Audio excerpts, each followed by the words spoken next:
ਵਾਹਿਗੁਰੂ ਜੀ ਕਾ ਖਾਲਸਾ, ਵਾਹਿਗੁਰੂ ਜੀ ਕੀ ਫਤਿਹ। ਟੀਵੀ 84 ਦੇ ਸਾਰੇ ਦਰਸ਼ਕ ਤੇ ਸਰੋਤੇ ਜਿਹੜੇ ਇਸ ਵਕਤ ਸਾਡੇ ਨਾਲ ਨਾਰਥ ਅਮਰੀਕਾ ਦੇ ਵਿੱਚੋਂ ਜੁੜੇ ਹੋਏ ਆ ਜਾਂ ਫਿਰ ਸੋਸ਼ਲ ਮੀਡੀਆ ਦੇ ਰਾਹੀਂ ਦੁਨੀਆ ਭਰ ਦੇ ਵਿੱਚ ਸਾਨੂੰ ਦੇਖ ਰਹੇ ਆ, ਮੈਂ ਅਮਰਵੀਰ ਸਿੰਘ ਆਪ ਸਭ ਦਾ ਤਹਿ ਦਿਲੋਂ ਸਵਾਗਤ ਕਰਦਾ। ਵਿਊਅਰਸ, ਜਿਵੇਂ ਕਿ ਤੁਸੀਂ ਜਾਣਦੇ ਹੋ ਕਿ ਜਿਹੜੇ ਆ ਸਾਰੇ ਹਾਲਾਤ ਬਣੇ ਹੋਏ ਆ COVID-19 ਕਰੋਨਾ ਵਾਇਰਸ ਤੇ ਪੈਂਡੈਮਿਕ ਦੇ ਚੱਲਦੇ ਆ, ਅਸੀਂ ਹੁਣ ਘਰ ਦੇ ਵਿੱਚੋਂ ਜਿਹੜਾ ਇਹ ਸ਼ੋਅ ਹੈਗਾ ਉਹ ਅਸੀਂ ਕਰਨ ਜਾ ਰਹੇ ਹਾਂ। ਸੋ ਮੈਂ ਆਪਣੇ ਘਰ ਮੌਜੂਦ ਹਾਂ ਤੇ ਇੱਥੋਂ ਅੱਜ ਜਿਹੜੀ ਤਰੀਕ ਹੈਗੀ ਹੈ 8 ਅਪ੍ਰੈਲ 2020 ਤੇ 26 ਚੇਤ ਨਾਨਕਸ਼ਾਹੀ ਸੰਮਤ 551 ਦੇ ਦਿਨ ਅਸੀਂ ਜਿਹੜਾ ਅੱਜ ਦਾ ਇਹ ਸ਼ੋਅ ਹੈ ਇਸ ਦੇ ਦੌਰਾਨ ਤੁਹਾਡੇ ਨਾਲ ਜਿਹੜੀ ਵਿਚਾਰਾਂ ਦੀ ਸਾਂਝ ਹੈ ਪਾਵਾਂਗੇ। ਹਮੇਸ਼ਾ ਦੀ ਤਰ੍ਹਾਂ ਸੱਚੋ ਸੱਚ ਪ੍ਰੋਗਰਾਮ ਦੇ ਵਿੱਚ ਡਾਕਟਰ ਅਮਰਜੀਤ ਸਿੰਘ ਸਾਡੇ ਨਾਲ ਅੱਜ ਜੁੜਨਗੇ ਇਸ ਸ਼ੋਅ ਦੇ ਦੌਰਾਨ, ਤੇ ਜਿਹੜੀਆਂ ਰੀਸੈਂਟ ਡਿਵੈਲਪਮੈਂਟਸ ਹੈਗੀਆਂ ਨੇ ਇਹਦੇ ਉੱਤੇ ਅੱਜ ਅਸੀਂ ਵਿਚਾਰ ਚਰਚਾ ਕਰਾਂਗੇ, ਗੱਲਬਾਤ ਕਰਾਂਗੇ। COVID-19 ਦਾ ਜਿਹੜਾ ਇਸ ਨੂੰ ਮੁੱਖ ਰੱਖਦਿਆਂ ਹੋਇਆਂ ਇੰਟਰਨੈਸ਼ਨਲ ਰਿਸਪੌਂਸ ਹੈ ਇਹਦੇ ਤੇ ਵਿਚਾਰ ਚਰਚਾ ਕਰਾਂਗੇ। ਨਾਲ ਹੀ ਨਾਲ ਜਿਵੇਂ ਕਿ ਪਿਛਲੀ ਕੱਲ ਵੀ ਅਸੀਂ ਜਿਹੜਾ ਅਮਰੀਕਾ ਦੀ ਇੰਡੀਆ ਨੂੰ ਘੁਰਕੀ ਸੀ ਡਰੱਗਸ ਦੇ ਸੰਬੰਧੀ ਕਿ ਉੱਥੋਂ ਦਵਾਈਆਂ ਲਿਆਉਣ ਦੀ, ਜਿਹਦੀ ਮੁੜ ਕੇ ਇੰਡੀਆ ਨੇ ਹਾਮੀ ਭਰੀ ਸੀ, ਉਸ ਬਾਬਤ ਵਿਚਾਰ ਚਰਚਾ ਕੀਤੀ ਸੀ। ਇਸੇ ਨੂੰ ਮੁੱਖ ਰੱਖਦਿਆਂ ਹੁਣ ਟਰੰਪ ਸਾਹਿਬ ਨੇ ਜਿਹੜਾ ਹੈਗਾ WHO ਵਰਲਡ ਹੈਲਥ ਆਰਗੇਨਾਈਜੇਸ਼ਨ ਨੂੰ ਨਿਸ਼ਾਨਾ ਬਣਾਇਆ ਕਿ ਨਾਲ ਹੀ ਨਾਲ ਚੀਨ ਨੂੰ ਨਿਸ਼ਾਨਾ ਬਣਾਇਆ ਇਸ ਸਾਰੇ ਮੁੱਦੇ ਦੇ ਉੱਤੇ। ਉਸ ਬਾਬਤ ਵੀ ਅੱਜ ਅਸੀਂ ਵਿਚਾਰ ਚਰਚਾ ਕਰਾਂਗੇ। ਨਾਲ ਹੀ ਨਾਲ ਭਾਰਤ ਦੇ ਵਿੱਚ ਜਿਹੜੇ ਹਾਲਾਤ ਬਣੇ ਹੋਏ ਆ COVID-19 ਨੂੰ ਮੁੱਖ ਰੱਖਦਿਆਂ ਹੋਇਆਂ ਤੇ ਉੱਥੇ ਦੀਆਂ ਜਿਹੜੀਆਂ ਗਰਾਊਂਡ ਰਿਐਲਿਟੀਜ਼ ਨੇ ਤੇ ਇੱਕ ਜਿਹੜਾ ਫਿਰਕਾ ਪ੍ਰਸਤੀ ਦਾ ਜਿਹੜਾ ਨੰਗਾ ਨਾਚ ਉੱਥੇ ਦੀ ਸਰਜ਼ਮੀਨ ਤੇ ਖੇਡਿਆ ਜਾ ਰਿਹਾ ਹੈ ਇਸ ਵਕਤ, ਇਹ ਇੱਕ ਬੜੀ ਵੱਡੀ ਖਬਰ ਹੈ ਕਿ ਜਿੱਥੇ ਇਨਸਾਨੀਅਤ ਇੱਕ ਦੁਖਾਂਤ ਦੇ ਵਿੱਚੋਂ ਲੰਘ ਰਹੀ ਹੈ, ਪਰ ਉਸ ਮੌਕੇ ਦੇ ਉੱਤੇ ਵੀ ਜਿਹੜੀਆਂ ਘੱਟ ਗਿਣਤੀਆਂ ਨੇ ਜਾਂ ਖਾਸ ਤੌਰ ਤੇ ਵਿਸ਼ੇਸ਼ ਤੌਰ ਤੇ ਜਿਹੜਾ ਮੁਸਲਮਾਨ ਭਾਈਚਾਰਾ ਹੈ ਉਹਨੂੰ ਕਿਸ ਤਰ੍ਹਾਂ ਨਿਸ਼ਾਨਾ ਬਣਾਇਆ ਜਾ ਰਿਹਾ ਹੈ, ਕਿਵੇਂ ਉਹਨਾਂ ਨੂੰ ਇਸ ਤਰ੍ਹਾਂ ਪ੍ਰੋਜੈਕਟ ਕੀਤਾ ਜਾ ਰਿਹਾ ਹੈ ਜਿਵੇਂ ਕਿ ਉਹੀ ਲੋਕ ਨੇ ਜਿਹੜੇ ਇਸ ਕਰੋਨਾ ਵਾਇਰਸ ਨੂੰ ਫੈਲਾ ਰਹੇ ਨੇ। ਉਹਨਾਂ ਨੂੰ ਜਿਹੜਾ ਹੈ ਜ਼ਮੀਨਾਂ ਤੋਂ, ਉਹਨਾਂ ਦੇ ਘਰਾਂ ਦੇ ਵਿੱਚੋਂ ਬਾਹਰ ਕੱਢ ਕੇ ਕੁੱਟਿਆ ਜਾ ਰਿਹਾ ਹੈ। ਏਦਾਂ ਦੀਆਂ ਖਬਰਾਂ ਈਵਨ ਪੰਜਾਬ ਦੇ ਵਿੱਚੋਂ ਜਾਂ ਭਾਰਤ ਦੇ ਵਿੱਚੋਂ ਦਰਜਨਾਂ ਦੀ ਤਾਦਾਦ ਦੇ ਵਿੱਚ ਜੇ ਪਿਛਲੇ ਕੱਲ 2 ਦਿਨਾਂ ਦੇ ਵਿੱਚ ਦੇਖਣੀਆਂ ਹੋਣ ਤੇ ਲੱਭ ਜਾਣਗੀਆਂ। ਸੋ ਅੱਜ ਅਸੀਂ ਸ਼ੁਰੂਆਤ ਕਰਦੇ ਹਾਂ। ਡਾਕਟਰ ਅਮਰਜੀਤ ਸਿੰਘ ਸਾਡੇ ਨਾਲ ਇਸ ਵਕਤ ਫੋਨ ਲਾਈਨ ਤੇ ਬਣੇ ਹੋਏ ਆ। ਆਓ ਅੱਜ ਦੇ ਇਸ ਸੱਚੋ ਸੱਚ ਪ੍ਰੋਗਰਾਮ ਦੀ ਸ਼ੁਰੂਆਤ ਕਰੀਏ। ਡਾਕਟਰ ਸਾਹਿਬ, ਤੁਹਾਡਾ ਸਵਾਗਤ ਹੈ ਜੀ। ਵਾਹਿਗੁਰੂ ਜੀ ਕਾ ਖਾਲਸਾ, ਵਾਹਿਗੁਰੂ ਜੀ ਕੀ ਫਤਿਹ। ਹਾਂਜੀ ਵੀਰ ਅਮਰਵੀਰ ਸਿੰਘ ਜੀ, ਤੁਹਾਨੂੰ ਵੀ ਤੇ ਸਾਡੇ ਟੀਵੀ 84 ਦੇ ਦੁਨੀਆ ਭਰ ਚ ਬੈਠੇ ਦਰਸ਼ਕਾਂ ਨੂੰ ਵੀ ਵਾਹਿਗੁਰੂ ਜੀ ਕਾ ਖਾਲਸਾ, ਵਾਹਿਗੁਰੂ ਜੀ ਕੀ ਫਤਿਹ ਤੇ ਮੁਸਲਮਾਨ ਭਰਾਵਾਂ ਭੈਣਾਂ ਨੂੰ ਅਸਲਾਮ ਵਾਲੇਕਮ। ਅਸਲਾਮ ਵਾਲੇਕੁਮ। ਵਾਲੇਕੁਮ ਅਸਲਾਮ। ਡਾਕਟਰ ਸਾਹਿਬ, ਸ਼ੁਰੂਆਤ ਕਰੀਏ। ਜਿਹੜਾ ਇਹ ਸਾਰਾ ਪਾਰਟ ਹੈਗਾ ਇੰਟਰਨੈਸ਼ਨਲ ਰਿਸਪੌਂਸ ਤੋਂ ਮੈਂ ਗੱਲ ਸ਼ੁਰੂ ਕਰਨੀ ਚਾਹੂੰਗਾ COVID-19 ਨੂੰ ਮੁੱਖ ਰੱਖਦਿਆਂ ਹੋਇਆਂ, ਤੇ ਖਾਸ ਤੌਰ ਤੇ ਜਿਹੜੀ ਪੋਲੀਟਿਕਸ ਦੀ ਗੱਲ ਜਿਵੇਂ ਕੱਲ ਵੀ ਅਸੀਂ ਕੀਤੀ ਸੀਗੀ, ਅੱਜ ਹੁਣ ਟਰੰਪ ਸਾਹਿਬ ਨੇ ਜਿੱਥੇ WHO ਨੂੰ ਫੰਡਿੰਗ ਨਾ ਦੇਣ ਦੀ ਗੱਲ ਕੀਤੀ ਹੈ ਵੀ ਅਸੀਂ ਫੰਡਿੰਗ ਬੰਦ ਕਰ ਦੇਵਾਂਗੇ, ਚੀਨ ਨੂੰ ਟਾਰਗੇਟ ਕੀਤਾ ਆ, ਉੱਥੇ ਹੀ ਯੂਨਾਈਟਿਡ ਨੇਸ਼ਨਸ ਦੀ ਜਿਹੜੀ ਮੀਟਿੰਗ ਹੈ ਉਹ ਵੀ ਆਉਂਦੇ ਕੱਲ ਹੋਣ ਜਾ ਰਹੀ ਹੈ। ਇਹ ਸਾਰੇ ਨੂੰ ਮੁੱਖ ਰੱਖਦਿਆਂ ਹੋਇਆਂ ਕਿ ਇਹਦਾ ਜਿਹੜਾ ਰਿਸਪੌਂਸ ਹੈ ਇੰਟਰਨੈਸ਼ਨਲੀ ਅਸੀਂ ਕਿਵੇਂ ਕਰ ਸਕਦੇ ਹਾਂ। ਸੋ ਹਾਲ ਦੀ ਘੜੀ ਜਿਹੜੀ ਇਹ ਸਥਿਤੀ ਬਣੀ ਹੋਈ ਹੈ ਇਹਦੇ ਤੇ ਇੰਟਰਨੈਸ਼ਨਲ ਰਿਸਪੌਂਸ ਜਾਂ ਜਿਹੜੇ ਆਗੂ ਹੈਗੇ ਆ ਮੁੱਖ ਤੌਰ ਤੇ ਵੱਡੇ ਮੁਲਕਾਂ ਦੇ ਜਿਹੜੇ ਲੀਡ ਕਰ ਰਹੇ ਆ ਦੁਨੀਆ ਨੂੰ ਇਸ ਪੈਂਡੈਮਿਕ ਦੀ ਸਿਚੁਏਸ਼ਨ ਦੇ ਵਿੱਚ, ਜਿਹੜਾ ਉਹਨਾਂ ਦਾ ਰਵੱਈਆ ਕਿਵੇਂ ਦੇਖਦੇ ਹੋ ਉਹਨੂੰ? ਦੇਖੋ, ਸਭ ਤੋਂ ਪਹਿਲਾਂ ਤਾਂ ਇਸ ਮੁੱਦੇ ਤੇ ਗੱਲ ਕਰਨ ਤੋਂ ਪਹਿਲਾਂ ਮੈਂ ਗਲੋਬਲ ਪਿਕਚਰ ਦੇਣਾ ਚਾਹੁੰਦਾ ਕਿ ਦੁਨੀਆ ਦੇ ਵਿੱਚ ਕਰੋਨਾ ਦੇ ਨਾਲ ਜਿਹੜੀ ਜੰਗ ਲੜੀ ਜਾ ਰਹੀ ਹੈ ਉਸ ਦੇ ਸਾਰੇ ਕੀ ਅਸਰਾਤ ਨੇ ਔਰ ਭਵਿੱਖ 'ਚ ਕੀ ਅਸਰ ਹੋਣਗੇ। ਗਾਰਡੀਅਨ ਅਖਬਾਰ ਨੇ ਇੰਗਲੈਂਡ ਦੇ ਵਿੱਚ ਇੱਕ ਬੜਾ ਖੌਫਨਾਕ ਮੰਜ਼ਰ ਜਿਹੜਾ ਉਹ ਆਪਣੀ ਫਰੰਟ ਪੇਜ ਸਟੋਰੀ ਦੇ ਵਿੱਚ ਇੰਗਲੈਂਡ ਦੇ ਹਵਾਲੇ ਨਾਲ ਹੀ ਜ਼ਿਆਦਾ ਫੋਕਸਡ ਹੈ ਉਹ, ਜਾਂ ਯੂਰਪ ਦੇ ਹਵਾਲੇ ਨਾਲ, ਔਰ ਉਸ ਦਾ ਆਧਾਰ ਵੀ ਉਹਨਾਂ ਨੇ ਇੱਥੇ ਜੌਨ ਹੌਪਕਿੰਸ ਯੂਨੀਵਰਸਿਟੀ ਔਰ ਦੂਸਰੀਆਂ ਜਿਹੜੀਆਂ ਇਸ ਸਾਰੀ ਸਿਚੁਏਸ਼ਨ ਨੂੰ ਬੜਾ ਕਲੋਜ਼ਲੀ ਓਬਜ਼ਰਵ ਕਰ ਰਹੀਆਂ ਮੈਡੀਕਲ ਇੰਸਟੀਚਿਊਟਸ ਨੇ ਉਹਨਾਂ ਦੇ ਹਵਾਲੇ ਨਾਲ, ਔਰ ਜਿਹੜਾ ਹੋਰ ਡਾਟਾ ਵੀ ਅਵੇਲੇਬਲ ਸੀ ਉਹਦੇ ਲਿਹਾਜ਼ ਨਾਲ, ਜਿਹਨੂੰ ਡਾਟਾ ਮਾਈਨਿੰਗ ਕਿਹਾ ਜਾਂਦਾ ਹੈ, ਉਸ ਦੇ ਆਧਾਰ ਤੇ ਫਰੰਟ ਪੇਜ ਸਟੋਰੀ ਹੈ। ਔਰ ਉਸ ਦਾ ਇਹ ਕਹਿਣਾ ਹੈ ਕਿ ਇੰਗਲੈਂਡ ਦੇ ਵਿੱਚ ਜਿਹੜੀ ਕਰੋਨਾ ਵਾਇਰਸ ਪੇਸ਼ੈਂਟਸ ਦੀ ਪੀਕ ਹੋਏਗੀ ਉਹ ਅਗਸਤ ਮਹੀਨੇ ਦੇ ਵਿੱਚ ਹੋਏਗੀ। ਹੁਣ ਇਹ ਜਿਹੜਾ ਹੁਣ ਤੱਕ ਜਿੰਨਾ ਸਾਨੂੰ ਦੱਸਿਆ ਗਿਆ ਜਾਂ ਜੋ ਕੁਝ ਸਾਹਮਣੇ ਆਇਆ ਹੈ ਕਿ 2 ਹਫ਼ਤੇ ਦਾ ਇਹਦਾ ਇਨਕੂਬੇਸ਼ਨ ਪੀਰੀਅਡ ਹੁੰਦਾ ਹੈ, ਜਦੋਂ ਕਿ ਵਾਇਰਸ ਮਿਊਟੀਲੇਟ ਕਰਦੀ ਹੈ ਬਾਡੀ 'ਚ 2 ਜਾਂ 3 ਵਾਰ, ਡਿਪੈਂਡ ਕਰਦੇ ਆ ਕਿ ਕਿੱਥੇ ਦੀ ਇਹ ਵਾਇਰਸ ਹੈ। ਔਰ ਉਸ ਤੋਂ ਬਾਅਦ ਇਹ ਕਿਹਾ ਜਾਂਦਾ ਹੈ ਕਿ ਵੀ ਫਿਰ ਇਹਦੇ ਸਿੰਪਟਮ ਅਪੀਅਰ ਹੁੰਦੇ ਨੇ। ਉਦੋਂ ਤੱਕ 400 ਤੋਂ ਜ਼ਿਆਦਾ ਮਿਨੀਮਮ ਬੰਦਿਆਂ ਤੱਕ ਜਿਹੜਾ ਉਸ ਦਾ ਸਾਇਲੈਂਟ ਸਪਰੈਡਰ ਪਰਸਨ ਹੈ, ਜਿਸ ਦੇ ਸਿੰਪਟਮ ਨਹੀਂ ਹੁੰਦੇ, ਉਹ ਪਹੁੰਚਾ ਦਿੰਦਾ ਹੈ। ਔਰ ਇਹ ਕਿਹਾ ਜਾ ਰਿਹਾ ਸੀ ਕਿ ਵੀ ਜਿਸ ਤਰੀਕੇ ਨਾਲ ਇਟਲੀ ਦੇ ਵਿੱਚ ਜਾਂ ਸਪੇਨ ਦੇ ਵਿੱਚ ਹੁਣ ਡੈਥਸ ਜਿਹੜੀਆਂ ਨੇ ਉਹ ਘਟ ਰਹੀਆਂ ਨੇ ਔਰ ਨਵੇਂ ਕੇਸ ਜਿਹੜੇ ਨੇ ਉਹ ਘਟ ਰਹੇ ਨੇ, ਸੋ ਇਸ ਹਵਾਲੇ ਨਾਲ ਕਿਹਾ ਜਾ ਰਿਹਾ ਸੀ ਕਿ ਵੀ ਬਹੁਤ ਸਾਰਾ ਪੀਕ ਪੀਰੀਅਡ ਅਪ੍ਰੈਲ ਤੱਕ, ਜਿਵੇਂ ਨਿਊਯਾਰਕ ਦੇ ਹਵਾਲੇ ਨਾਲ ਅਸੀਂ ਦੇਖ ਰਹੇ ਸੀ, ਉਹਨਾਂ ਦੇ ਗਵਰਨਰ ਨੇ ਔਰ ਮੇਅਰ ਨੇ ਇਹਨਾਂ 2 ਹਫ਼ਤਿਆਂ ਨੂੰ ਪੀਕ ਪੀਰੀਅਡ ਕਿਹਾ। ਔਰ ਇਹ ਐਕਸਪੈਕਟ ਕੀਤਾ ਜਾਂਦਾ ਸੀ ਕਿ ਉਸ ਤੋਂ ਬਾਅਦ ਨਵੇਂ ਕੇਸ ਨਹੀਂ ਆਉਣਗੇ। ਪਰ ਇਹ ਜਿਹੜੀ ਸਟੋਰੀ ਜਿਹੜੀ ਕਿ ਕ੍ਰੈਡੀਬਲ ਡਾਟਾ ਮਾਈਨਿੰਗ ਚੋਂ ਉਹਨਾਂ ਨੇ ਕੱਢੀ ਹੈ, ਅਗਸਤ ਦੇ ਵਿੱਚ ਉਹ ਇੰਗਲੈਂਡ ਦੇ ਵਿੱਚ ਪੀਕ ਦੀ ਗੱਲ ਕਰਦੇ ਨੇ। ਔਰ ਉੱਥੇ ਉਹ ਜਿੱਥੇ ਕਿ ਇਸ ਵੇਲੇ ਜਿਹੜੀਆਂ ਡੈਥਸ ਨੇ ਉਹ 7097 ਤੱਕ ਨੇ, ਉਹ ਇੰਗਲੈਂਡ ਦੇ ਵਿੱਚ 1 ਲੱਖ ਤੋਂ ਜ਼ਿਆਦਾ ਡੈਥਸ ਦੀ ਗੱਲ ਕਰ ਰਹੇ ਨੇ। ਔਰ ਉਸ ਦੇ ਨਾਲ ਦੀ ਨਾਲ ਉਹਨਾਂ ਨੇ ਕਿਹਾ ਕਿ ਵੀ ਉਦੋਂ ਤੱਕ ਪਹੁੰਚਦੇ ਆ ਸਾਨੂੰ ਜੁਲਾਈ ਅਗਸਤ ਤੱਕ 1 ਲੱਖ ਬੈਡਸ ਦੀ ਲੋੜ ਹੋਏਗੀ ਐਡੀਸ਼ਨਲ, ਜਦੋਂ ਕਿ ਹੁਣ ਉੱਥੇ 18,000 ਦੇ ਕਰੀਬ ਜਿਹੜੇ ਨੇ ਉਦੋਂ ਤੱਕ ਅਵੇਲੇਬਲ ਬੈੱਡ ਹੋਣਗੇ। ਸੋ ਇਹ ਇੱਕ ਬੜਾ ਖੌਫਨਾਕ ਮੰਜ਼ਰ ਹੈ। ਔਰ ਇਸ ਕੋਈ ਸ਼ੱਕ ਨਹੀਂ ਹੈ ਕਿ ਜਿਹੜਾ ਕਰੰਟ ਜਿਸ ਟਾਈਮ ਚੋਂ ਅਸੀਂ ਲੰਘ ਰਹੇ ਹਾਂ ਉਹਦੇ 'ਚ ਹਰ ਮਿੰਟ ਤੋਂ ਬਾਅਦ ਨਵੇਂ ਕੇਸ ਵੀ ਜੁੜਦੇ ਨੇ ਔਰ ਨਵੀਆਂ ਡੈਥਸ ਦੀਆਂ ਖਬਰਾਂ ਵੀ ਨੇ। ਜਿਵੇਂ ਮੇਰੇ ਸਾਹਮਣੇ ਜਿਹੜੀ ਉਹਨਾਂ ਦੀ ਲੇਟੈਸਟ ਰਿਪੋਰਟਿੰਗ ਹੈ, ਉਹਦੇ ਮੁਤਾਬਕ ਇਸ ਵੇਲੇ 1.5 ਮਿਲੀਅਨ ਤੋਂ ਜ਼ਿਆਦਾ ਜਿਹੜੇ ਕੇਸ ਨੇ ਦੁਨੀਆ ਦੇ ਵਿੱਚ ਜਿਹੜੇ ਡਿਟੈਕਟਡ ਨੇ। ਨਵੇਂ ਕੇਸ ਜਿਹੜੇ ਪਿਛਲੇ 24 ਘੰਟੇ ਦੇ ਵਿੱਚ ਆਏ ਨੇ 70,175 ਕੇਸ ਨਵੇਂ ਨੇ।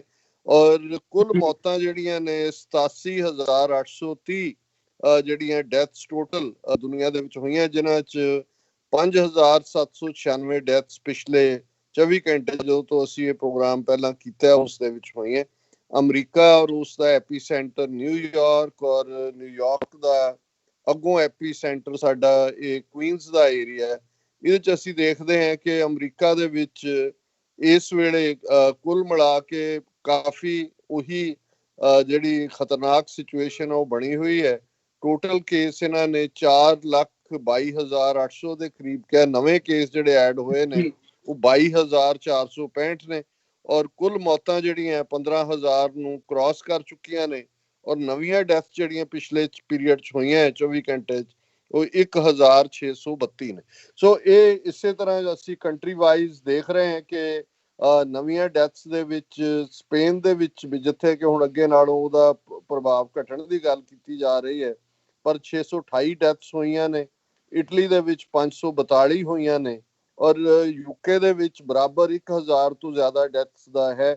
ਔਰ ਇਹਦੇ 'ਚ ਮੈਂ ਇਹ ਵੀ ਉਹਨੇ ਹੋਪਫੁਲ ਨੋਟ ਇਹ ਵੀ ਕਹਿਣਾ ਚਾਹੁੰਦਾ ਕਿ ਵੀ ਜੇ ਅਸੀਂ ਸਾਰਾ ਵਰਤਾਰਾ ਦੇਖਦੇ ਹਾਂ, ਜਿਵੇਂ ਨਾਰਵੇ ਵਰਗਾ ਮੁਲਕ ਜਿਹੜਾ ਕਿ ਯੂਰਪ ਦੇ ਹਾਰਟ ਦੇ ਵਿੱਚ ਹੈ, ਉੱਥੇ ਕੋਈ ਵੀ ਪਿਛਲੇ 24 ਘੰਟੇ ਦੇ ਵਿੱਚ ਕੋਈ ਨਵਾਂ ਕੇਸ ਡਿਟੈਕਟ ਨਹੀਂ ਹੋਇਆ।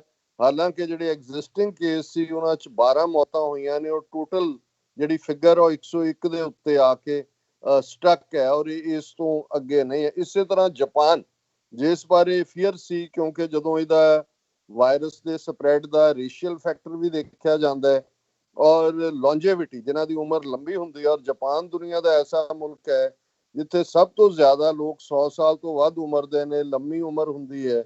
ਔਰ ਉਹਨਾਂ ਦੀਆਂ ਈਟਿੰਗ ਹੈਬਿਟਸ ਵੀ ਕਾਫੀ ਹੱਦ ਤੱਕ ਚੀਨੀਆਂ ਵਰਗੀਆਂ ਨੇ।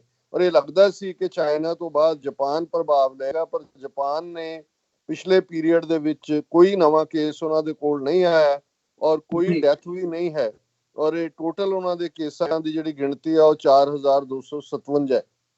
ਪਾਕਿਸਤਾਨ ਦੇ ਹਵਾਲੇ ਨਾਲ ਮੈਂ ਦੇਖ ਰਿਹਾ ਕਿ ਕੇਸਿਸ 4,196 ਨੇ ਔਰ 161 ਨਵੇਂ ਕੇਸ ਪਿਛਲੇ ਆਵਰਸ ਦੇ ਵਿੱਚ ਐਡ ਹੋਏ ਨੇ।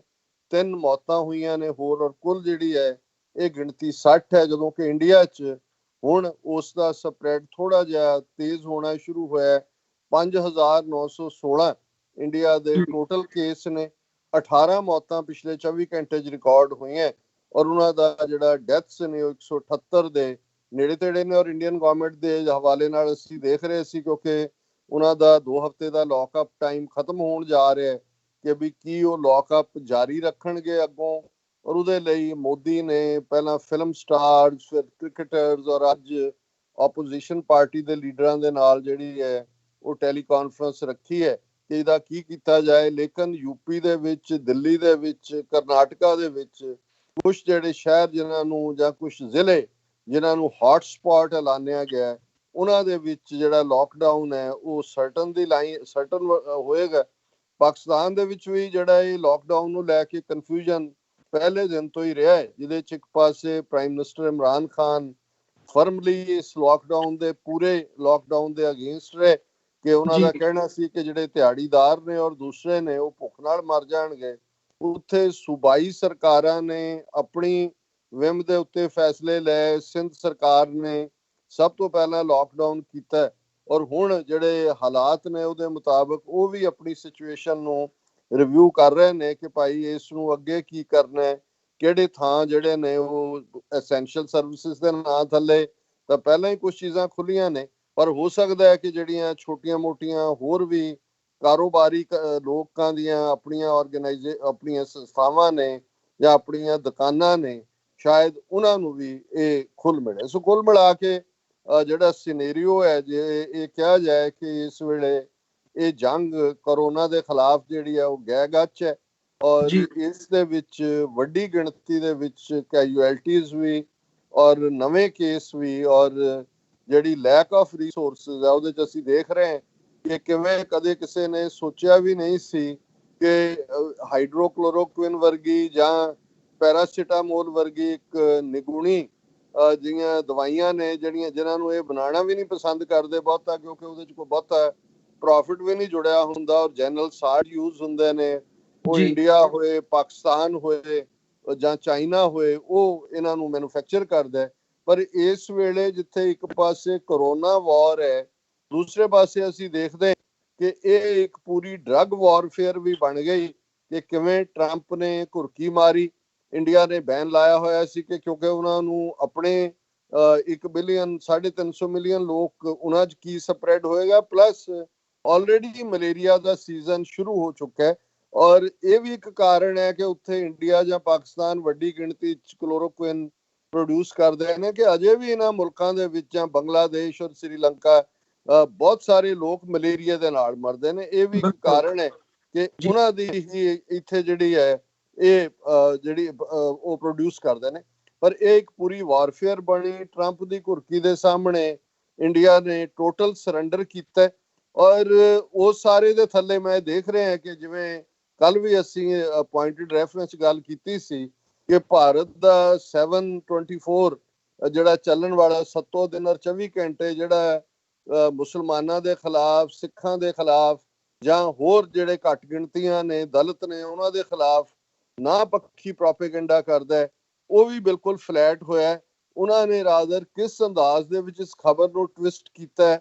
ਕਿਸੇ ਨੇ ਕਿਹਾ ਕਿ ਟਰੰਪ ਵੱਲੋਂ ਮੋਦੀ ਨੂੰ ਬੇਨਤੀ, ਔਰ ਉਹਨਾਂ ਦੇ ਜਿਹੜੇ ਐਂਕਰ ਬੈਠੇ ਨੇ ਜਿਨ੍ਹਾਂ ਦੇ ਵਿੱਚ ਸ਼ੇਖਰ ਗੁਪਤੇ ਵਰਗਾ ਮਕਾਰ ਵੀ, ਜਿਹਨੂੰ ਕਈ ਬੜੇ ਇੰਡੀਪੈਂਡੈਂਟ ਜਾਂ ਨਿਊਟਰਲ ਸਮਝਦੇ ਨੇ, ਉਹ ਵੀ ਜਸਟੀਫਾਈ ਕਰ ਰਹੇ ਆ। ਔਰ ਇਸ ਕਿਸਮ ਦੇ ਜਿਹੜੇ ਉਹਨਾਂ ਦੇ ਤਬਸਰਾ ਨਿਗਾਰ ਨੇ ਉਹ ਕਹਿ ਰਹੇ ਨੇ ਜੀ ਦੇਖੋ, ਜਦੋਂ 62 ਦੇ ਵਿੱਚ ਚਾਈਨਾ ਨੇ ਇੰਡੀਆ ਤੇ ਅਟੈਕ ਕੀਤਾ ਸੀ ਤੇ ਉਦੋਂ ਨਹਿਰੂ ਨੇ ਕੈਨੇਡੀ ਨੂੰ ਕਿਹਾ ਸੀ ਜੀ ਸਾਨੂੰ ਇੰਨੇ ਜਹਾਜ਼ ਤੇ ਫਲਾਂ ਚੀਜ਼ ਭੇਜੋ, ਉਹਨਾਂ ਨੇ ਫੌਰਨ ਭੇਜ ਦਿੱਤੀ ਸੀ, ਔਰ ਅਸੀਂ ਹੁਣ ਉਹ ਪੇ ਬੈਕ ਕਰ ਰਹੇ ਹਾਂ ਜੋ ਬਾਅਦ ਚ ਉਹਨਾਂ ਨੇ ਕੀਤਾ ਸੀ।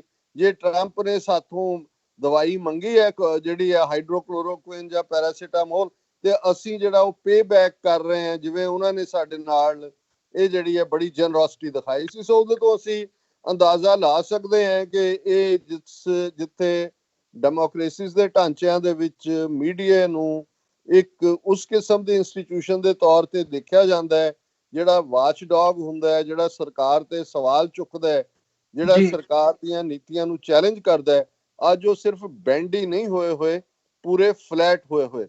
ਔਰ ਟਰੰਪ ਦਾ ਜਿਹੜਾ ਆਪਣਾ, ਮੈਂ ਸਮਝਦਾ ਵੀ ਜਿਹੜਾ ਪੋਲੀਟੀਕਲ ਉਸ ਦਾ ਮਿਸ਼ਨ ਹੈ, ਆਪਣੀ ਇਹਨੂੰ ਮੈਂ ਇਲੈਕਸ਼ਨ ਕੈਂਪੇਨ ਹੀ ਕਹਾਂਗਾ, ਉਹ ਬਰਾਬਰ ਜਾਰੀ ਹੈ। ਡੈਮੋਕ੍ਰੈਟਿਕ ਫਰੰਟ ਤੋਂ ਅਸੀਂ ਦੇਖਦੇ ਹਾਂ ਕਿ ਅੱਜ ਮਿਸਟਰ ਬਰਨੀ ਨੇ ਆਪਣੇ ਆਪ ਨੂੰ ਵਿਦਡਰਾ ਕਰ ਲਿਆ ਸਾਰੀ ਰੇਸ ਤੋਂ। ਸੋ ਜ਼ਾਹਰ ਹੈ ਕਿ ਮਿਸਟਰ ਬਾਈਡਨ ਡੈਮੋਕ੍ਰੈਟਸ ਦੇ ਹੁਣ ਇੱਕੋ ਇੱਕ ਪ੍ਰੈਜ਼ੀਡੈਂਸ਼ੀਅਲ ਕੈਂਡੀਡੇਟ ਨੇ। ਪਰ ਜਦੋਂ ਮੈਂ ਟਰੰਪ ਦੇ ਪ੍ਰੋਪੇਗੈਂਡਾ ਜਾਂ ਪੋਸਟਰਿੰਗ ਦੀ ਗੱਲ ਕਰਦਾ ਤੇ ਉਸ ਨੇ ਜਿੱਥੇ ਚਾਰ ਚਫੇਰੇ ਆਪਣਾ ਉਹ ਇੰਡੀਵਿਜੂਅਲਿਸਟਿਕ ਸਟੈਂਸ, ਉਹ ਦਵਾਈਆਂ ਦੇ ਮਾਮਲੇ 'ਚ ਆਪਣੀ ਖੋਖਲੀ ਐਕਸਪਰਟੀਜ਼ ਹੋਏ, ਜਾਂ ਭਾਰਤ ਨੂੰ ਧਮਕਾ ਕੇ ਕਲੋਰੋਕੁਇਨ ਜਿਹੜੀ ਹੈ ਲੈਣੀ ਹੋਏ, ਉਹਦੇ ਨਾਲ ਜਿਹੜਾ ਚਾਈਨਾ ਦੇ ਖਿਲਾਫ ਇਮੀਡੀਏਟ ਟਰੰਪ ਨੇ ਸ਼ੁਰੂ ਕੀਤਾ ਸੀ ਉਹਨੂੰ ਚਾਈਨੀਜ਼ ਵਾਇਰਸ ਕਹਿ ਕੇ, ਔਰ ਉਸ ਦੇ ਉੱਤੇ ਉਹ ਸਟਿਕ ਕੀਤਾ ਸੀ। ਫਿਰ ਲੱਗਾ ਕਿ ਸ਼ਾਇਦ ਉਹ ਬੈਂਡ ਹੋ ਗਿਆ, ਕਿਉਂਕਿ ਜਦੋਂ ਚਾਈਨਾ ਤੋਂ ਮਾਸਕਸ ਮੰਗੀਆਂ ਜਾਂ ਵੈਂਟੀਲੇਟਰ ਮੰਗੇ ਜਾਂ ਗਲਵਜ਼ ਮੰਗੇ, ਜਿਹੜੇ ਕਿ ਚਾਈਨਾ ਨੇ ਗ੍ਰੇਸਫੁਲੀ ਪ੍ਰੋਵਾਈਡ ਕੀਤੇ। ਪਰ ਹੁਣ ਇਹ ਲੱਗਦਾ ਹੈ ਕਿ ਵੀ ਟਰੰਪ ਨੇ, ਜਿਹਨੇ ਪਿਛਲੇ 4 ਸਾਲ ਦੇ ਪੀਰੀਅਡ 'ਚ ਹਰ ਇੰਟਰਨੈਸ਼ਨਲ ਇੰਸਟੀਟਿਊਸ਼ਨ ਨੂੰ ਡਿਸਟਰੋਏ ਕੀਤਾ, ਹਰ ਇੰਟਰਨੈਸ਼ਨਲ ਟ੍ਰੀਟੀ ਨੂੰ ਵਾਇਲੇਟ ਕੀਤਾ, ਉਹ ਐਨਵਾਇਰਨਮੈਂਟ ਨਾਲ ਰਿਲੇਟਡ ਟ੍ਰੀਟੀਜ਼ ਹੋਣ, ਉਹ ਟ੍ਰੇਡ ਦੇ ਨਾਲ ਸੰਬੰਧਿਤ ਜਿਹੜੇ ਐਗਰੀਮੈਂਟ ਸੀ ਵਰਲਡ ਟ੍ਰੇਡ ਆਰਗੇਨਾਈਜੇਸ਼ਨ ਦੇ, ਉਹਨਾਂ ਦੀਆਂ ਧੱਜੀਆਂ ਉਡਾਣੀਆਂ ਹੋਣ, ਔਰ ਇਸੇ ਤਰ੍ਹਾਂ ਯੂਨਾਈਟਿਡ ਨੇਸ਼ਨਸ ਨੂੰ ਬਿਲਿਟਲ ਕਰਨਾ ਹੋਏ। ਔਰ ਹੁਣ ਜਿਹੜਾ ਉਹਨੇ ਇੱਕ ਬੜਾ ਖਤਰਨਾਕ ਹਮਲਾ, ਇਹ ਮੈਂ ਸਮਝਦਾ ਵੀ ਜਿੰਨੇ ਇੱਕ ਨਿਸ਼ਾਨੇ ਦੇ ਨਾਲ, ਇੱਕ ਤੀਰ ਦੇ ਨਾਲ ਦੋਨਾਂ ਨੂੰ ਫੁੰਡਣ ਦੀ ਕੋਸ਼ਿਸ਼ ਕੀਤੀ ਹੈ। ਵਰਲਡ ਹੈਲਥ ਆਰਗੇਨਾਈਜੇਸ਼ਨ, ਜਿਹੜੀ ਦੁਨੀਆ ਦੀ ਇੱਕ ਬਹੁਤ ਸਤਿਕਾਰਤ, ਦੁਨੀਆ ਦੇ ਵਿੱਚ ਮੈਡੀਕਲ ਜਿੰਨੇ ਪ੍ਰੋਗਰਾਮ ਨੇ, ਉਹ ਬੇਸ਼ੱਕ ਪੋਲੀਓ ਨਾਲ ਰਿਲੇਟਡ ਹੋਏ, ਦੂਸਰੀਆਂ ਬਿਮਾਰੀਆਂ ਟਾਈਮ ਟੂ ਟਾਈਮ, ਜਿਹਦਾ ਜ਼ਬਰਦਸਤ ਟਰੈਕ ਰੈਕੋਰਡ ਹੈ 70 ਸਾਲ ਦਾ, ਉਹਨੂੰ ਟਾਰਗੇਟ ਕੀਤਾ ਹੈ। ਪਰ ਉਹਨੂੰ ਚਾਈਨਾ ਦੇ ਨਾਲ ਜੋੜ ਕੇ, ਔਰ WHO ਦੇ ਚੀਫ ਜਿਹੜੇ ਨੇ, ਉਹਨਾਂ ਨੂੰ ਜਿਹੜਾ ਚਾਈਨਾ ਦਾ ਇੱਕ ਏਜੰਟ ਦੱਸਦਿਆਂ ਇਹ ਕਿਹਾ ਕਿ ਵੀ ਉਹਨਾਂ ਨੇ ਜਿਹੜਾ ਸਾਨੂੰ ਠੀਕ ਟਾਈਮ ਤੇ ਵਾਰ ਨਹੀਂ ਕੀਤਾ, ਉਹ ਚਾਈਨਾ ਦੀ ਤਰਜਮਾਨੀ ਕਰ ਰਹੇ ਨੇ। ਔਰ ਅੱਜ ਦੀਆਂ ਸਾਰੀਆਂ ਇੰਟਰਨੈਸ਼ਨਲ ਮੀਡੀਆ ਦੀਆਂ ਇਹ ਖਬਰਾਂ ਨੇ ਕਿ WHO ਵਰਲਡ ਹੈਲਥ ਆਰਗੇਨਾਈਜੇਸ਼ਨ, ਜਿਹਦਾ ਮਤਲਬ ਹੋਏਗਾ ਬਾਇਸਡ ਟੁਵਰਡਸ ਚਾਈਨਾ, ਔਰ ਨਾਲ ਦੀ ਨਾਲ ਉਹਦੇ ਸੈਨੇਟਰ ਵੀ ਇੱਕ ਦੋ ਮਿਸਟਰ ਗ੍ਰੈਮ, ਔਰ ਉਹਨਾਂ ਨੇ ਇਹ ਕਿਹਾ ਕਿ ਜਿਨ੍ਹਾਂ ਦੀ ਅਸੀਂ ਫੰਡਿੰਗ ਵੀ ਬੰਦ ਕਰਾਂਗੇ। ਔਰ ਇਹ ਜਿਹੜੇ ਇਹਨੇ ਟਰੰਪ ਦੇ ਲਫ਼ਜ਼ ਨੇ ਵਾਈਟ ਹਾਊਸ ਦੀ ਜਿਹੜੀ ਹੈ ਪ੍ਰੈਸ ਕਾਨਫਰੰਸ ਉਹਨੇ ਕਿ we are going to put a hold on money spent to the world health organisation, we are going to put a very powerful hold on it, and we are going to see it. It is great thing if it works, but when they call every shot wrong, that is no good. ਹੁਣ ਇਹ ਉਹ ਕਹਿ ਰਿਹਾ ਜੀ, ਕਿਉਂਕਿ world health organisation ਨੇ, ਜਿਨ੍ਹਾਂ ਦਾ headquarter ਜ਼ਾਹਰਾ ਤੌਰ ਤੇ ਜਨੀਵਾ ਦੇ ਵਿੱਚ ਹੈ, ਉਹ ਉਹਨਾਂ ਦੀ ਅਸੀਂ ਮਦਦ ਬੰਦ ਕਰ ਰਹੇ ਹਾਂ। ਔਰ ਇਸ ਮਦਦ ਬੰਦ ਕਰਨ ਦਾ ਮਤਲਬ ਇਹ ਹੋਏਗਾ ਕਿ ਦੁਨੀਆ ਦੇ ਬਹੁਤ ਸਾਰੇ ਗਰੀਬ ਦੇਸ਼ਾਂ ਦੇ ਵਿੱਚ, ਉਹ ਅਫਰੀਕਨ ਕੰਟਰੀਜ਼ ਹੋਣ, ਏਸ਼ੀਅਨ ਹੋਣ, ਸਬ ਸਹਾਰਾ ਕੰਟਰੀਜ਼ ਹੋਣ, ਜਾਂ ਲੈਟਿਨ ਅਮਰੀਕਾ ਹੋਏ, ਜਿੱਥੇ ਬਹੁਤ ਸਾਰੇ ਪ੍ਰੋਗਰਾਮ ਵਰਲਡ ਹੈਲਥ ਆਰਗੇਨਾਈਜੇਸ਼ਨ ਦੇ ਉਹ ਜਿਹੜੀ ਹੈ ਉਹ ਵੈਕਸੀਨੇਸ਼ਨਸ ਦੇ ਹੋਣ, ਉਹ ਦੂਸਰੀਆਂ ਸਟੱਡੀਜ਼ ਹੋਣ ਜਿਹੜੀਆਂ ਇਹ ਆਪਣੇ ਤੌਰ ਤੇ ਕੋਆਰਡੀਨੇਟ ਕਰਦੇ ਨੇ, ਜਾਂ ਇਹਨਾਂ ਦੀਆਂ ਵਰਲਡ ਹੈਲਥ ਆਰਗੇਨਾਈਜੇਸ਼ਨ ਦੀਆਂ ਟੀਮਸ ਜਿਹੜੀਆਂ ਟਾਈਮ ਟੂ ਟਾਈਮ ਡਿਸਪੈਚ ਕੀਤੀਆਂ ਜਾਂਦੀਆਂ ਨੇ, ਇਹਨਾਂ ਨੂੰ ਬਹੁਤ ਬੁਰੀ ਤਰ੍ਹਾਂ ਇਹ ਇਫੈਕਟ ਕਰੇਗਾ। ਔਰ ਇਹ ਜਿਹੜਾ ਇਸ ਦੇ ਨਾਲ ਹੀ ਉਹਨਾਂ ਨੇ ਇਹ ਕਿਹਾ ਕਿ ਵੀ ਕਿਵੇਂ ਉਹਨੇ ਬਿਲਿਟਲ ਕੀਤਾ ਕਿ we give a majority of the money that they get, and it is much more than the United States dollar 58 million, ਜਿਹੜੇ ਨੇ 58 ਮਿਲੀਅਨ ਤੋਂ ਜ਼ਿਆਦਾ ਕਹਿੰਦਾ ਕਿ ਅਸੀਂ ਦਿੰਦੇ ਹਾਂ, ਔਰ ਇਹ ਕਈ ਵਾਰ ਸਾਥੋਂ ਇਸ ਤੋਂ ਵੀ ਜ਼ਿਆਦਾ ਲੈਂਦੇ ਨੇ। ਪਰ ਇਹ ਇਸ ਸਾਰੇ ਦੇ ਨਾਲ ਜਿਹੜਾ ਉਹ ਸਿਰਫ ਤੇ ਸਿਰਫ ਚਾਈਨਾ ਦਾ ਪ੍ਰੋਪੇਗੈਂਡਾ ਕਰ ਰਹੇ ਨੇ, ਔਰ ਉਹਨਾਂ ਨੂੰ ਇਹ ਪਤਾ ਹੋਣਾ ਚਾਹੀਦਾ ਸੀ ਕਿ ਉੱਥੇ ਕੀ ਚੱਲ ਰਿਹਾ ਹੈ। ਰਾਦਰ ਉਹਨਾਂ ਨੇ ਉੱਥੇ ਜਾ ਕੇ ਚਾਈਨਾ ਨੂੰ ਐਪਰੀਸ਼ੀਏਟ ਕੀਤਾ, ਉਹਨਾਂ ਨੇ ਅਮਰੀਕਨ ਲੋਕਾਂ ਨੂੰ ਫੇਲ ਕੀਤਾ, ਔਰ ਅਸੀਂ ਇਸ ਦੀ ਉਹਨਾਂ ਨੂੰ ਸਜ਼ਾ ਦੇਣਾ ਚਾਹੁੰਦੇ। ਔਰ ਇਹਦੇ 'ਚ ਕੋਈ ਸ਼ੱਕ ਨਹੀਂ ਹੈ ਕਿ ਯੂਨਾਈਟਿਡ ਸਟੇਟਸ ਜਿਹੜਾ ਹੈ ਉਹ ਵਰਲਡ ਹੈਲਥ ਆਰਗੇਨਾਈਜੇਸ਼ਨ ਦਾ ਸਭ ਤੋਂ ਜ਼ਿਆਦਾ ਜਿਹੜਾ ਉਹ ਹੈ ਉਹਨੂੰ ਡੋਨੇਟ ਕਰਨ ਵਾਲਾ। ਔਰ ਗੱਲ ਇੱਥੇ ਹੀ ਨਹੀਂ ਹੈ, ਜਿਵੇਂ ਇਸ ਮੁੱਦੇ ਤੇ ਲੱਗਦਾ ਹੈ ਕਿ ਭਾਰਤ ਵੀ ਅਮਰੀਕਾ ਦੇ ਜਹਾਜ਼ ਤੇ ਚੜਿਆ ਹੋਇਆ, ਕਿਉਂਕਿ ਇੱਕ ਪਾਸੇ ਡਾਇਰੈਕਟਲੀ ਟਰੰਪ ਨੇ ਟਾਰਗੇਟ ਕੀਤਾ ਆਪਣੀ ਇਸ ਪ੍ਰੈਸ ਬਰੀਫਿੰਗ ਦੇ ਵਿੱਚ, ਦੂਸਰੇ ਪਾਸੇ ਅਸੀਂ ਦੇਖਦੇ ਹਾਂ ਕਿ ਦੋ ਆਰਗੇਨਾਈਜੇਸ਼ਨ, ਉਹਨਾਂ ਦੇ ਵਿੱਚ ਇੱਕ ਇੰਟਰਨੈਸ਼ਨਲ ਕਾਉਂਸਲ ਆਫ ਜੂਰਿਸਟ ਹੈ ਔਰ ਇੱਕ ਆਲ ਇੰਡੀਆ ਬਾਰ ਐਸੋਸੀਏਸ਼ਨ ਹੈ। ਉਹਨਾਂ ਨੇ ਜਿਹੜਾ United nation human right council ਦੇ ਵਿੱਚ ਜਿਹੜਾ ਉਹ ਕੰਪਲੇਨ ਕੀਤੀ ਹੈ ਕਿ ਵੀ ਅਸੀਂ ਚਾਈਨਾ ਤੋਂ ਕੰਪਨਸੇਸ਼ਨ ਚਾਹੁੰਦੇ ਹਾਂ, ਕਿਉਂਕਿ ਇਹ ਜਿਹੜਾ ਉਹਨਾਂ ਨੇ ਇਹਦੇ ਨਾਲ ਬਿਲੀਅਨਸ ਆਫ ਡਾਲਰਸ ਦਾ ਦੁਨੀਆ ਦਾ ਨੁਕਸਾਨ ਕੀਤਾ ਹੈ, ਔਰ ਉਹਨਾਂ ਨੇ ਹਿਊਮਨ ਰਾਈਟ ਕੌਂਸਲ ਨੂੰ ਕਿਹਾ ਕਿ ਇਸ ਦੇ ਉੱਤੇ ਆਪਣਾ ਫਤਵਾ ਦੇਣ। ਚਾਈਨਾ ਨੇ ਇਸ ਦੇ ਉੱਤੇ ਬਹੁਤ ਗੁੱਸੇ ਦਾ ਇਜ਼ਹਾਰ ਕੀਤਾ ਹੈ, ਔਰ ਅੱਜ ਹੀ ਜਿਹੜਾ ਚਾਈਨਾ ਦੀ ਐਮਬੈਸੀ ਨੇ ਉਹਨਾਂ ਦੇ ਸਪੋਕਸਪਰਸਨ ਮਿਸਟਰ ਜੀ ਰੋਂਗ ਨੇ ਕਿਹਾ ਕਿ ਵੀ ਇਹ ਜਿਹੜੀ ਸ਼ਿਕਾਇਤ ਹੈ United nations human right council ਨੂੰ, ਇਹ ਰਿਡੀਕੂਲਸ ਐਂਡ ਐਬਸੋਲੂਟਲੀ ਨਾਟ ਵਰਥ ਰੈਫਿਊਟਿੰਗ, ਕਿ ਇਹ ਇੱਕ ਜਿਸ ਦੇ ਉੱਤੇ ਕਮੈਂਟ ਕਰਨਾ ਵੀ ਵਾਜਬ ਨਹੀਂ ਬਣਦਾ, ਔਰ ਇਹ ਹਾਸੋਹੀਣੀ ਹੈ। ਔਰ ਇਹ ਉਹਨਾਂ ਨੇ ਕਿਹਾ ਵੀ ਇਸ ਦੇ ਉਲਟ ਕਿ ਵੀ ਇਹ ਚਾਈਨਾ ਦੀਆਂ ਰਿਮਾਰਕੇਬਲ ਅਚੀਵਮੈਂਟਸ ਨੇ ਕਿ ਉਹਨਾਂ ਨੇ ਐਪੀਡੈਮਿਕ ਨੂੰ ਬੀਟ ਕੀਤਾ ਹੈ, ਜਿਹੜਾ ਜ਼ਾਹਰ ਹੈ ਸਾਰੇ ਪਾਸੇ ਹੈ। ਔਰ ਇਸ ਵੇਲੇ ਚਾਈਨਾ ਇਸ ਡਿਫਿਕਲਟ ਟਾਈਮ ਦੇ ਵਿੱਚ ਹਰ ਇੱਕ ਦੀ ਮਦਦ ਕਰਨ ਦੀ ਕੋਸ਼ਿਸ਼ ਕਰ ਰਿਹਾ ਹੈ। ਸੋ ਇਹ ਮੈਂ ਸਮਝਦਾ ਵੀ ਇੱਕ ਨਵਾਂ ਫਰੰਟ ਟਰੰਪ ਨੇ ਖੋਲਿਆ, ਔਰ ਜਿਵੇਂ ਮੈਂ ਸ਼ੁਰੂ 'ਚ ਹੀ ਕਿਹਾ ਸੀ ਕਿ ਉਹਦੇ ਇਲੈਕਸ਼ਨ ਕੈਂਪੇਨ ਦਾ ਹਿੱਸਾ ਹੀ ਹੈ। ਲੇਕਿਨ ਇਸ ਸਾਰੇ ਦੇ ਵਿੱਚ ਜਿਸ ਕਿਸਮ ਦਾ ਨੁਕਸਾਨ ਉਹ ਇੰਟਰਨੈਸ਼ਨਲਾਈਜੇਸ਼ਨ ਦੇ ਏਜੰਡੇ ਦਾ ਤਾਂ ਉਹਨੇ ਕੀਤਾ ਹੀ ਕੀਤਾ 4 ਸਾਲ ਦੇ ਵਿੱਚ। ਹੁਣ ਮੈਂ ਸਮਝਦਾ ਹਾਂ ਵੀ ਇਹ ਲੱਖਾਂ ਨਹੀਂ ਕਰੋੜਾਂ ਲੋਕ ਜਿਹੜੇ ਗਰੀਬ ਇਹਨਾਂ ਮੁਲਕਾਂ ਦੇ ਵਿੱਚ ਅੱਡ-ਅੱਡ ਕੰਟੀਨੈਂਟਸ ਦੇ ਵਿੱਚ ਬੈਠੇ ਨੇ, ਉਹਨਾਂ ਦੀਆਂ ਜਾਨਾਂ ਦੇ ਨਾਲ ਖੇਲ ਰਿਹਾ ਹੈ। ਔਰ ਵਜਾਏ ਕਿ ਵਰਲਡ ਹੈਲਥ ਆਰਗੇਨਾਈਜੇਸ਼ਨ ਨੂੰ ਐਪਰੀਸ਼ੀਏਟ ਕੀਤਾ ਜਾਂਦਾ ਹੈ ਕਿ ਉਸ ਨੇ ਕਿਵੇਂ ਕੋਆਰਡੀਨੇਟ ਕੀਤਾ ਹੈ, ਔਰ ਇਹਦੇ ਬਾਵਜੂਦ ਕਿ ਚਾਈਨਾ ਦੇ ਵੁਹਾਨ ਦੇ ਵਿੱਚ ਇਹ ਫੈਲਿਆ ਹੈ, ਚਾਈਨਾ 'ਚ ਇਸ ਦਾ ਖੌਫ ਸੀ, ਲੇਕਿਨ ਆਪਣੀ ਇਸ ਉਮਰ ਦੇ ਵਿੱਚ ਵੀ ਜਿਹੜੇ ਵਰਲਡ ਹੈਲਥ ਆਰਗੇਨਾਈਜੇਸ਼ਨ ਦੇ ਮੁਖੀ ਨੇ ਉਹ ਚਾਈਨਾ ਦੇ ਦੌਰੇ ਤੇ ਗਏ। ਉਹਨਾਂ ਨੇ ਉਹਨਾਂ ਨੂੰ ਇਹ ਕਿਹਾ ਵੀ ਜਿਹੜੀਆਂ ਟੈਕਨੀਕਸ ਜਾਂ ਜਿਹੜਾ ਵੀ ਤੁਸੀਂ ਇਲਾਜ ਦੇ ਢੰਗ ਤਰੀਕੇ ਨੇ ਉਹ ਦੂਸਰਿਆਂ ਦੇ ਨਾਲ ਵੀ ਸ਼ੇਅਰ ਕਰੋ, ਉਹਨਾਂ ਦੀ ਮਦਦ ਵੀ ਕਰੋ। ਔਰ ਚਾਈਨਾ ਨੇ ਇਟਲੀ ਨੂੰ, ਈਵਨ ਇੰਡੀਆ ਨੂੰ, ਅਸੀਂ ਕੱਲ ਜ਼ਿਕਰ ਕੀਤਾ ਸੀ ਕਿ ਕਿੰਨੇ ਲੱਖ ਉਹਨਾਂ ਨੇ ਜਿਹੜਾ ਗਲਵਜ਼ ਹੋਣ, ਮਾਸਕਸ ਹੋਣ ਔਰ ਪਰਸਨਲ ਪ੍ਰੋਟੈਕਸ਼ਨ ਜਿਹੜੀ ਇਕਵਿਪਮੈਂਟ ਹੈ ਉਹ ਪ੍ਰੋਵਾਈਡ ਕੀਤੀ ਹੈ। ਸੋ ਮੈਂ ਸਮਝਦਾ ਵੀ ਇਹ ਵਕਤ ਆਇਆ, ਗੁਜ਼ਰ ਵੀ ਜਾਏਗਾ, ਲੇਕਿਨ ਜਿਹੜੀ ਸੱਚਮੁੱਚ ਇੱਕ ਅਮਰੀਕਾ ਵਰਗੀ ਤਾਕਤ ਜਿਸ ਦੇ ਹਿਊਮਨ ਰਾਈਟਸ ਦੇ ਉੱਤੇ ਦੁਨੀਆ ਦੇ ਵਿੱਚ ਰਸ਼ਕ ਕੀਤਾ ਜਾਂਦਾ ਸੀ, ਜਿਸ ਦੇ ਬਾਰੇ ਜਿਨ੍ਹਾਂ ਲੋਕਾਂ ਦੀ ਜੈਨਰੋਸਿਟੀ ਔਰ ਦੂਸਰਿਆਂ ਦੀ ਮਦਦ ਤੇ ਪਹੁੰਚਣ ਦੀ ਗੱਲ ਕੀਤੀ ਜਾਂਦੀ ਸੀ, ਅੱਜ ਇਸ ਨਲਾਇਕ ਆਦਮੀ ਨੇ ਇਸ ਮੁਲਕ ਦਾ ਔਰ ਇਸ ਮੁਲਕ ਦੇ ਇਤਿਹਾਸ ਦਾ ਜਿਹੜਾ ਹੈ ਉਹ ਥੱਲਾ ਲਾਇਆ ਹੋਇਆ। ਜੀ ਬਿਲਕੁਲ ਡਾਕਟਰ ਸਾਹਿਬ, ਇਸ ਸਾਰੇ ਪਾਰਟ ਦੇ ਚੱਲਦਿਆਂ ਤੁਹਾਨੂੰ ਲੱਗਦਾ ਵੀ ਜਿਹੜਾ ਇੰਟਰਨੈਸ਼ਨਲ ਰਿਸਪੌਂਸ ਹੈਗਾ ਆ ਉਹ ਪਾਏਦਾਰ ਹੈ, ਜਾਂ ਇਹ ਕਹਿ ਲਿਆ ਜਾਵੇ ਵੀ ਜਿਵੇਂ ਹੁਣ ਯੂਐਨ ਮੀਟਿੰਗ ਵੀ ਜਿਹੜੀ ਹੋਣ ਜਾ ਰਹੀ ਹੈ ਉਸ ਪੱਖ ਨੂੰ ਮੁੱਖ ਰੱਖਦਿਆਂ ਹੋਇਆ ਵੀ ਪੈਂਡੈਮਿਕ ਦੇ ਮਤਲਬ ਪਹਿਲਾਂ ਵੀ ਹੁਣ ਜਿਵੇਂ ਸੋਸ਼ਲ ਮੀਡੀਆ ਤੇ ਅਦਰਵਾਈਜ਼ ਵੀਡੀਓਜ਼ ਵੀ ਆਉਂਦੀਆਂ ਨੇ ਵੀ ਜੀ ਪਹਿਲਾਂ ਕਦੇ ਪ੍ਰੈਜ਼ੀਡੈਂਟ ਬੁਸ਼ ਨੇ ਕਿਹਾ, ਕਦੇ ਬਿਲ ਗੇਟਸ ਦੇ ਹਵਾਲੇ ਨਾਲ ਆਉਂਦਾ ਵੀ ਉਹਨਾਂ ਨੇ ਵਾਰਨ ਕੀਤਾ ਸੀ, ਇੰਨੇ ਸਾਲ ਪਹਿਲਾਂ ਕੀਤਾ ਸੀ। ਪਰ ਇੱਕ ਜਿਹੜੀ ਮੈਡੀਕਲ ਨੀਡਸ ਦੀ ਜਾਂ ਮੈਡੀਕਲ ਇਕਵਿਪਮੈਂਟਸ ਦੀ ਘਾਟ ਹੈਗੀ ਹੈ ਮੁਲਕਾਂ ਦੇ ਵਿੱਚ ਅਸੀਂ ਬੈਠੇ ਆ, ਇੱਥੇ ਵੀ ਤੇ ਖਾਸ ਤੌਰ ਤੇ ਸਾਊਥ ਏਸ਼ੀਅਨ ਕੰਟਰੀਜ਼ ਦੇ ਵਿੱਚ ਬੜੇ ਵੱਡੇ ਲੈਵਲ ਤੇ ਨਜ਼ਰ ਆ ਰਹੀ ਹੈ। ਜਿੱਥੇ ਅਵੇਅਰਨੈਸ ਹੋ ਰਹੀ ਹੈ, ਲੋੜ ਮਹਿਸੂਸ ਹੋ ਰਹੀ ਹੈ, ਉੱਥੇ ਜਿਹੜਾ ਇੰਟਰਨੈਸ਼ਨਲ ਸਿਨੈਰੀਓ ਬਣ ਰਿਹਾ ਇਸ ਸਾਰੀ ਸਿਚੁਏਸ਼ਨ ਦੇ ਵਿੱਚ, ਕੀ ਸਮਝਦੇ ਹੋ ਕਿ ਕੀ ਆਉਣ ਵਾਲੇ ਸਮੇਂ ਦੇ ਵਿੱਚ ਮੈਡੀਕਲ ਨੀਡਸ ਨੂੰ ਲੈ ਕੇ ਸੁਹਿਰਦਤਾ ਤੇ ਉਹਦੇ ਉੱਤੇ ਯਤਨ ਦੀ ਕੀ ਸੰਭਾਵਨਾ ਹੈ? ਦੇਖੋ, ਮੈਨੂੰ ਜਦੋਂ ਅਸੀਂ ਇੰਟਰਨੈਸ਼ਨਲ ਕਮਿਊਨਿਟੀ ਔਰ ਯੂਨਾਈਟਿਡ ਨੇਸ਼ਨਸ ਦੀ ਯਕਜ਼ਦੀ ਜਾਂ ਸੋਲੀਡੈਰਿਟੀ ਦੀ ਗੱਲ ਕਰਦੇ ਹਾਂ ਤਾਂ ਪਿਛਲੇ ਹਫਤੇ ਇੱਕ ਬੜਾ ਪੋਜ਼ਿਟਿਵ ਸਾਈਨ ਸੀ, ਜਦੋਂ ਕਿ ਜਿਹੜੇ 193 ਮੈਂਬਰ ਦੇਸ਼ ਨੇ ਯੂਐਨ ਜਨਰਲ ਅਸੈਂਬਲੀ ਦੇ, ਉਹਨਾਂ ਨੇ ਇੱਕ ਯੂਨੈਨਿਮਸ ਰੈਜ਼ੋਲੂਸ਼ਨ ਅਡਾਪਟ ਕੀਤਾ ਜਿਹਨੂੰ 188 ਦੇਸ਼ਾਂ ਨੇ ਸਪਾਂਸਰ ਕੀਤਾ ਸੀ, ਜਿਹਦੇ 'ਚ ਉਹਨਾਂ ਨੇ ਕਿਹਾ ਸੀ ਕਿ we let we intensify international cooperation to defeat the pandemic and stressing that racism and xenophobia have no place in the response to the pandemic।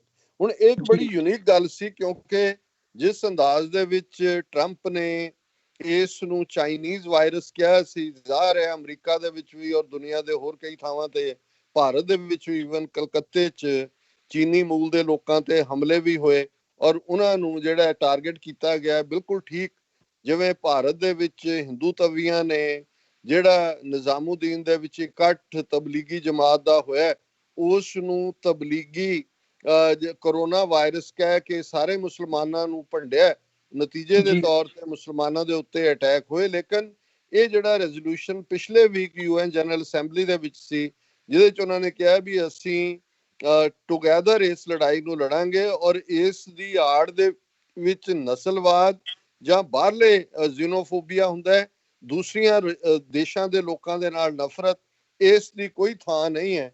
ਸੋ ਇਹ ਇੱਕ ਗਲੋਬਲ ਸੋਲੀਡੈਰਿਟੀ ਦੀ ਗੱਲ ਸੀ।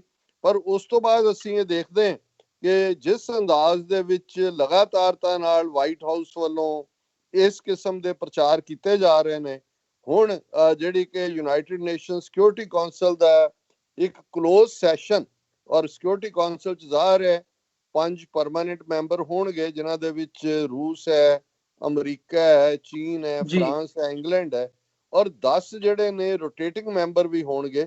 ਔਰ ਜਿਹੜੀ ਇਹਦੀ ਹਰ ਮਹੀਨੇ ਦੀ ਹੁੰਦੀ ਹੈ ਚੇਅਰਮੈਨਸ਼ਿਪ ਸਿਕਿਉਰਿਟੀ ਕੌਂਸਲ ਦੀ, ਉਹ ਰੋਟੇਟ ਕਰਦੀ ਹੈ।